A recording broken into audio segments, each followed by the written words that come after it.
Hello friends, good morning. നമ്മുടെ എല്ലാ TV സീരിയലിലേക്ക് എല്ലാവർക്കും സ്വാഗതം. അങ്ങനെ സ്വർണവും കട്ടെടുത്തിട്ട് ആ സ്വർണത്തിൻ്റെ പെട്ടി ഇപ്പോഴും നോക്കാതിരുന്നാൽ മതിയായിരുന്നു എന്ന് അഭി പറയാം. അതിനുള്ള ചാൻസ് ഒന്നും ഇല്ലടാ, അവളെ ഇന്ന് കൊണ്ടുപോയി അഡ്മിറ്റ് ആക്കുവാണ്. പിന്നെ ആ ഒരു കാര്യം നമ്മൾ പേടിക്കേണ്ട ആവശ്യമില്ല എന്ന് അമ്മ മോനും പറഞ്ഞു കൊടുക്കുന്നു. എന്തായാലും നാളെ തന്നെ അമ്മ അത് ലോക്കറിലാക്കണം എന്ന് അഭി പറയുമ്പോഴത്തേക്കും വണ്ടിയുടെ ശബ്ദം കേട്ട് നോക്കുമ്പോൾ എന്താ, പോയവർ പോയതിനേക്കാൾ സ്പീഡിൽ തിരിച്ചു വരുന്നു. രണ്ടുപേരും കൂടെ വരുന്നത് കണ്ടപ്പോഴേക്കും ഇവർ വരുന്നത് കണ്ടു കഴിഞ്ഞപ്പോഴത്തേക്കും രണ്ടുപേരുടെ ചങ്കൊന്ന് കത്തി. രണ്ടുപേരും ഇങ്ങനെ അന്തം വിട്ട് കുന്തം വിഴുങ്ങിയതുപോലെ നോക്കി നിൽക്കുക. അപ്പോൾ ഇവർ 3 പേര് വന്നപ്പോൾ ഇവർ രണ്ടെണ്ണങ്ങളും ഇങ്ങനെ വാതുക്കൽ വഴുക്കണ്ണിട്ട് ഇങ്ങനെ നിൽക്കുന്നു. വേഗം ഇറങ്ങിയും ചെന്നു കേട്ടോ. അപ്പോൾ എന്തോ ഒരു ഉടായ്പ മണത്ത് നമ്മുടെ ദേവയാനിക്ക്. എങ്ങനെയുണ്ട് ഏട്ടത്തി? അപ്പോൾ മോൾക്ക് കുഴപ്പമൊന്നുമില്ല. പിന്നെ ഹോസ്പിറ്റലിൽ ചെന്നപ്പോൾ തന്നെ എല്ലാം മാറി എന്ന് ദേവയാനി ജലജയോട് പറയാം. അമ്മയും മോനും കൂടി ഇങ്ങനെ അങ്ങോട്ടും ഇങ്ങോട്ടും ഒരു നോട്ടം, എന്നിട്ടൊരു ചിരിയും ചിരിച്ച്. എന്നാലും ഒരു ദിവസം അവിടെ അഡ്മിറ്റ് ചെയ്തുകൂടായിരുന്നു എന്ന് ജലജ ചോദിക്കും കേട്ടോ. അന്നേരം അഡ്മിറ്റ് ചെയ്യാമെന്നൊക്കെ പറഞ്ഞതാ, പക്ഷേ മോൾ ഒരു തരത്തിലും സമ്മതിച്ചില്ല എന്ന് ജയൻ അന്നേരം പറഞ്ഞു. അവളോട് നമ്മുടെ മനസ്സിൽ പറയാ ജലജ. അപ്പം അതിൻ്റെ ആവശ്യമില്ലെന്ന് ഡോക്ടറും പറഞ്ഞായിരുന്നു എന്നും പറഞ്ഞു. അപ്പം ആദർശിനെ കുറിച്ചുള്ള ചിന്തയാ മോൾക്ക് ഏത് നേരവും. പിന്നെ എന്ത് ചെയ്യാനാ, ഭർത്താക്കന്മാർ ജയിലിലാകുമ്പോഴേ ഭാര്യമാർക്ക് അത് താങ്ങാൻ പറ്റുന്ന കാര്യമാണോ എന്നൊക്കെ ജലജയുടെ വക ഭയങ്കര ഡയലോഗും കാര്യമേ. സാരമില്ല മോളെ വിഷമിക്കൊന്നും വേണ്ട, അവൻ്റെ മുത്തശ്ശൻ അവൻ എത്രയും പെട്ടെന്ന് പുറത്തിറക്കും കേട്ടോ എന്നൊക്കെ പറഞ്ഞ് ജലജ തട്ടി വിടുമ്പം ഇത് പക്ഷേ കേസ് കുറച്ച് കടുത്തതാണെന്നും അതുകൊണ്ട് അച്ഛൻ വിചാരിച്ചാലും അത്ര പെട്ടെന്നൊന്നും പുറത്തിറക്കാൻ പറ്റുമെന്ന് തോന്നുന്നില്ല എന്ന് ജയം പറയണേ. അന്നേരത്തേക്കും അഭി ചെറിയ പുഞ്ചിരിയോടെ നിൽക്കുന്നു. അതുപോലെ ജലജയുടെ മുഖത്തും ആ പുഞ്ചിരി ദേവയാനിയും നയനിയും ശ്രദ്ധിക്കുകയും ചെയ്തു. മോള് വന്നേ വാ എന്നും പറഞ്ഞുകൊണ്ട് ഇങ്ങനെ വിളിച്ചുകൊണ്ട് പോവാം. അപ്പം അങ്ങനെ വിളിച്ചുകൊണ്ട് പോകുന്ന ഈ ഒരു സമയത്ത് കുറഞ്ഞത് ഒരു സമയത്ത് 3 മാസമെങ്കിലും ജയിലിൽ കിടക്കേണ്ടി വരുമല്ലേ അമ്മാവാ എന്ന് ചോദിച്ചു. 3 മാസമെങ്കിലും ജയിലിൽ കിടക്കേണ്ടി വരുമായിരിക്കും അല്ലേ എന്നൊക്കെ ഇങ്ങനെ അങ്ങോട്ടും ഇങ്ങോട്ടും ചോദിക്കുന്നു. എന്ത് ചെയ്യാനാ, സമയദോഷം, അല്ലാണ്ട് എന്നാ പറയാനാ എന്നൊക്കെ അന്നേരം നമ്മുടെ ജയനും പറഞ്ഞു. അതും പറഞ്ഞ് ജയനകത്തേക്ക് കയറി പോകുക കേട്ടോ. ജയനകത്തേക്ക് കയറി പോയി കഴിഞ്ഞപ്പോൾ എന്താ സന്തോഷം, അമ്മയ്ക്കും മോനും ഭയങ്കര സന്തോഷം. അത്ര പെട്ടെന്നൊന്നും അവൻ ഇറങ്ങി വരത്തില്ല അമ്മേ എന്ന് അഭി ജലജയോട് പറയുവാണ്. ഇനി ഇറങ്ങി വരാൻ ശ്രമിച്ചാലും അത് തടയാനേ അവിടെ ആൾക്കാരുണ്ട്, അതുകൊണ്ട് ഒന്നും പേടിക്കാനില്ല. ചുരുക്കി പറഞ്ഞാൽ ഇനി അവൻ അടുത്ത കാലത്തൊന്നും നാട് കാണത്തില്ല എന്നർത്ഥം. ഞാൻ കിടന്നത് ഇവിടുത്തെ ജയിലില്ല, പക്ഷെ അവൻ ദുബായിലെ ജയിലിൽ കിടന്ന് നരകിക്കാൻ പോകും അമ്മ നോക്കിക്കോളാനൊക്കെ പറഞ്ഞ് ചിലപ്പോൾ ഏട്ടത്തി പ്രസവിച്ചാലും ആ കുഞ്ഞിനെ കാണാൻ പോലും അവന് പറ്റത്തില്ല. അയ്യോ അങ്ങനെ പറയാതെടാ, ഭർത്താവിനെ കാണാത്ത ആദിയിലും വേദനയിലും അവളുടെ കുഞ്ഞ് ജനിക്കാതെ പോട്ടേടാ എന്ന് ജലജ അന്നേരം അവിടെ നിന്നിങ്ങനെ പറയുന്നു. ഭയങ്കര കലിപ്പിലിങ്ങനെ നിൽക്കുക നമ്മുടെ അഭിക്കുട്ടൻ. അത് കഴിഞ്ഞ് പിന്നെ ആദർശം നയനി അച്ഛനും കൂടെ റൂമിലേക്ക് ചെന്നു. എങ്ങനെ കാത്തിരിക്കുമായിരുന്നു ആദർശിൻ്റെ അടുത്തേക്ക്. അപ്പം ഞാൻ എങ്ങനെയുണ്ട് അച്ഛാന്ന് ചോദിച്ചു. ഞാൻ വിളിച്ചപ്പോൾ തന്നെ പറഞ്ഞായിരുന്നല്ലോ കുഴപ്പമൊന്നുമില്ല എന്ന്, അതുകൊണ്ടാണ് പെട്ടെന്ന് തിരിച്ചു വന്നത് എന്ന് ജയൻ ഇങ്ങനെ പറയുമ്പം എനിക്ക് കുഴപ്പമൊന്നുമില്ല ആദർശേട്ടാ, പേടിക്കാനൊന്നുമില്ല, ഹോസ്പിറ്റലിൽ എത്തിയപ്പോൾ തന്നെ എല്ലാം മാറി എന്ന് നയനെ അന്നേരം പറഞ്ഞു. ഇനിയെങ്കിലും രാത്രിയിൽ ചുറ്റാൻ പോകുമ്പോൾ നമ്മൾക്ക് പുറത്തുനിന്ന് ഫുഡൊന്നും വാങ്ങിച്ച് കൊടുക്കരുത് കേട്ടോ എന്ന് പറഞ്ഞു ദേവേന. പില്ലമ്മയെന്ന് പറഞ്ഞു ആദർശം. സമയം ഒരുപാടായി, രണ്ടുപേരും കിടന്നോളാൻ പറഞ്ഞു. അങ്ങനെ അതും പറഞ്ഞ് ദേവേനയും ജയനും അങ്ങോട്ടേക്ക് പോയി. ഇവരെ രണ്ടുപേരും അന്നേരം വാതിലടച്ച് അങ്ങനെ ഇരിക്കുന്നു. ആ സമയത്ത് ആദർശ് നയനയോടാണെങ്കിൽ ഒരുപാട് സ്നേഹത്തോടെ ചേർത്ത് പിടിക്കുകയൊക്കെ ചെയ്യുക. എന്തായാലും നിൻ്റെ കൂടെ ഹോസ്പിറ്റലിൽ വരാതെ ആരും അറിയാതെ ഞാൻ ഇവിടെ ഇരുന്നതുകൊണ്ട് എനിക്ക് ചില കാഴ്ചകളൊക്കെ കാണാൻ പറ്റിയെന്ന് ആദർശ് പറയാം. അപ്പം നയന എന്താ എന്നിങ്ങനെ ചോദിക്കാം കേട്ടോ. ആ ഷെൽഫ് തുറന്ന് നീ നിൻ്റെ ജ്വല്ലറി ബോക്സ് ഒന്ന് പരിശോധിച്ച് നോക്കാൻ പറഞ്ഞു, എന്നിട്ട് അതിൽ നിന്ന് എന്തെങ്കിലും പോയിട്ടുണ്ടെന്ന് നോക്കിക്കേ എന്നും പറഞ്ഞു.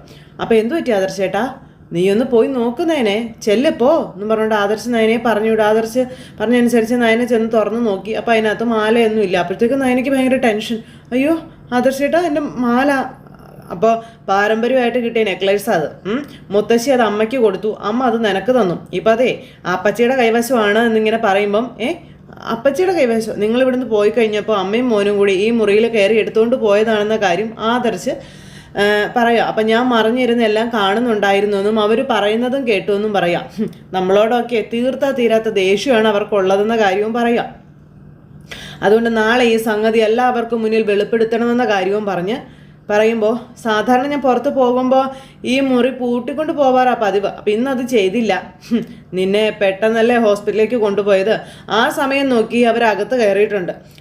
നീ സ്വർണ്ണമൊന്നും അങ്ങനെ ഉപയോഗിക്കാത്തത് കൊണ്ട് ഇടയ്ക്ക് പോലും ആ ജ്വല്ലറി ബോക്സ് എടുത്ത് പരിശോധിക്കാറില്ലല്ലോ എന്നും നയനയോട് ആദർശ് പറ, ഇനി എപ്പോഴെങ്കിലും ഏതെങ്കിലും ഫംഗ്ഷന് പോകുമ്പോഴായിരിക്കും നീ അതെടുത്ത് നോക്കുന്നത്. അത് അപ്പച്ചി അഭിയോട് പറയുകയും ചെയ്തു എന്ന കാര്യം നയനയോട് പറയും. ആ ഒരു ധൈര്യത്തിലാണ് അവർ നെക്ലേസ് എടുത്തുകൊണ്ട് പോയത്. നാളെ തന്നെ അവരത് ലോക്കറിൽ കൊണ്ടുപോയി വെക്കുകയും ചെയ്യും. പിന്നെ ഞാനത് അറിഞ്ഞില്ലെങ്കിൽ പിടിക്കാനും പറ്റില്ലായിരുന്നു എന്നും ആദർശ് പറയാം. ഞാനങ്ങനെ സ്വർണ്ണമൊന്നും നോക്കാറില്ലല്ലോ ആദർശ് ചേട്ടാ എന്ന് പറയുമ്പം, എടി നോക്കാൻ വയ്യെങ്കിലേ എല്ലാം കൊണ്ടുപോയി ലോക്കറിൽ വെക്കണമെന്ന് ആദർശ് നയനയോട് പറയുക. ആവശ്യമുള്ളപ്പോൾ പോയി എടുത്താൽ പോരേന്നും ചോദിച്ചു. അപ്പം ഇനി അങ്ങനെ ചെയ്യുക ആദർശ് ചേട്ടാ എന്ന് നയന എന്നിട്ട് ആദർശിനോട് പറഞ്ഞു. പാരമ്പര്യമായി കിട്ടുന്ന സ്വർണ്ണമൊന്നും ലോക്കറിൽ വെക്കാറില്ലെന്ന് അമ്മയും മുത്തശ്ശിയൊക്കെ എന്നോട് പറഞ്ഞത്. അതുകൊണ്ടാണ് ഞാൻ അങ്ങനെയൊന്നും ചെയ്യാതിരുന്നതെന്ന് പറയുമ്പം, എന്നാൽ പിന്നെ അതങ്ങനെ ചെയ്യണ്ട, പക്ഷെ വീട്ടിനകത്ത് നല്ല ഉറപ്പുള്ള ഒരു ഷെൽഫ് വെച്ചേ പറ്റുള്ളൂ, അല്ലാതെ ശരിയാവത്തില്ല. അതായത് വീട്ടിനകത്തും ലോക്കർ വേണമെന്ന് തന്നെ ഞാൻ പറയുന്നത് പറയുമ്പം അങ്ങനെ എന്തെങ്കിലും ചെയ്യണം. നേരത്തെ ഇതുപോലെ മാല മോഷ്ടിച്ച് എൻ്റെ അമ്മയുടെ ബാഗിൽ വെച്ചിട്ടുണ്ട് അപ്പച്ചി. പിന്നെ ഓരോ കാര്യങ്ങൾ ചെയ്തിട്ടുണ്ടെന്ന് പറയുമ്പോൾ അതൊന്നും ഇനി മൂടി വെക്കണ്ട. വലിയൊരു സത്യം ഉള്ളിലും മൂടി വെച്ചുകൊണ്ട് അവരെയും അവരുടെ മകനെയും രക്ഷിക്കുന്നത്. എന്നിട്ട് പോലും അവരുടെ സ്വഭാവത്തിന് എന്തെങ്കിലും മാറ്റം സംഭവിച്ചിട്ടുണ്ടോ എന്ന് ആദർശ് നയനയോട് ചോദിക്കുക. അമ്മയെല്ലാം വെളിപ്പെടുത്തിയതുകൊണ്ട് ഇപ്പം മുട്ടുമടക്കി നിൽക്കുകയാണ് അപ്പച്ചിയെന്നും. അപ്പോൾ പക്ഷെ അവരുടെ ഉള്ളിൽ എന്താണെന്ന് ഇന്ന് നേരിട്ട് തന്നെ ഞാൻ കേട്ടെന്ന കാര്യവും ആദർശ് നയനയോട് പറയാം. ചുറ്റിലുമുള്ള ആൾക്കാരെ മനസ്സിലാക്കി കഴിഞ്ഞാൽ നമ്മളെ തന്നെ പിന്നെ അങ്ങ് ശ്രദ്ധിച്ചേക്കണം നയനെ, അതാണ് ശരി. ഇനി കമ്മലും മോതിരം ഒക്കെ അതിനകത്ത് പോയിട്ടുണ്ടോ എന്ന് പോലും പറയാൻ പറ്റത്തില്ല എന്നും പറഞ്ഞു.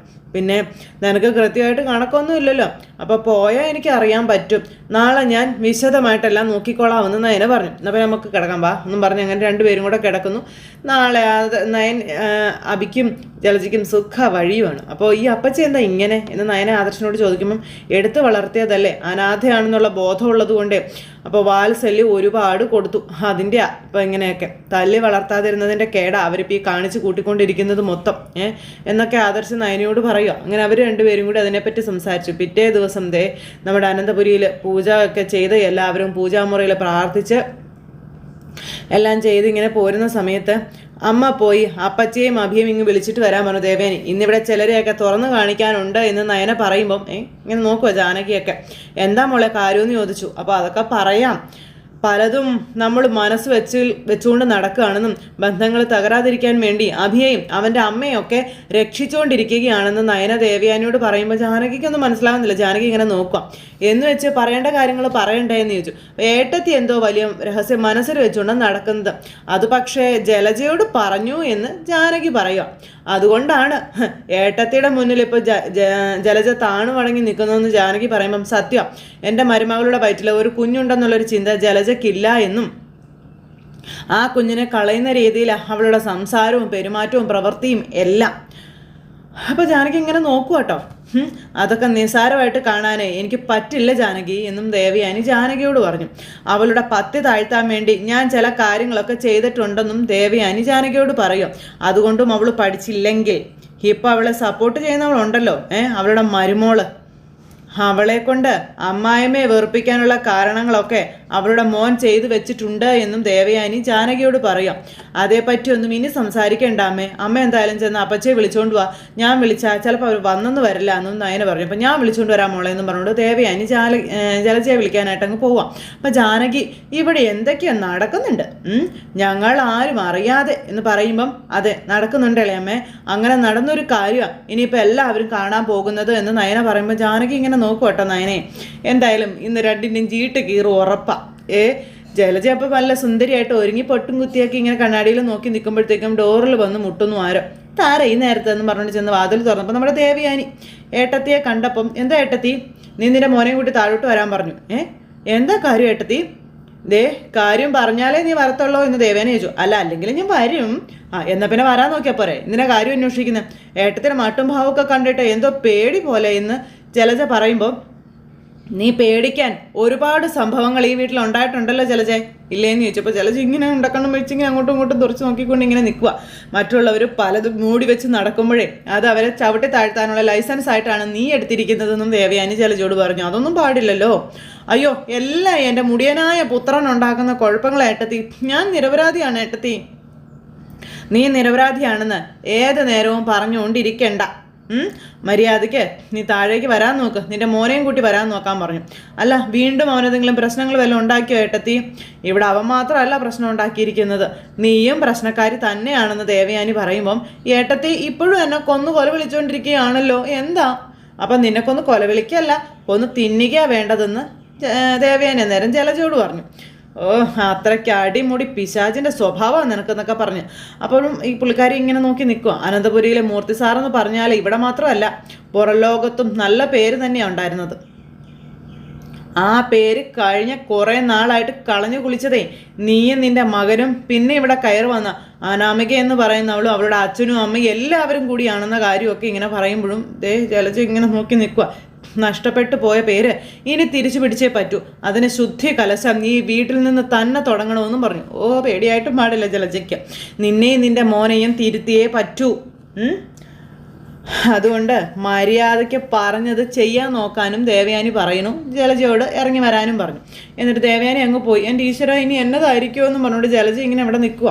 അത് കഴിഞ്ഞ് പിന്നെ താഴെ എല്ലാവരും കൂടി അപ്പോൾ എന്താ ഏട്ടത്തി ഉണ്ടായേ എന്ന് ജലജ വന്ന് ചോദിക്കുമ്പോൾ ഇപ്പം അറിയാം, അമ്മയും മോനും ഒന്നിങ്ങ് വന്നോട്ടെ എന്ന് പറയാ ദേവയാനി. അപ്പോൾ എല്ലാവരും ഇങ്ങനെ നോക്കി നിൽക്കുകയല്ലേ.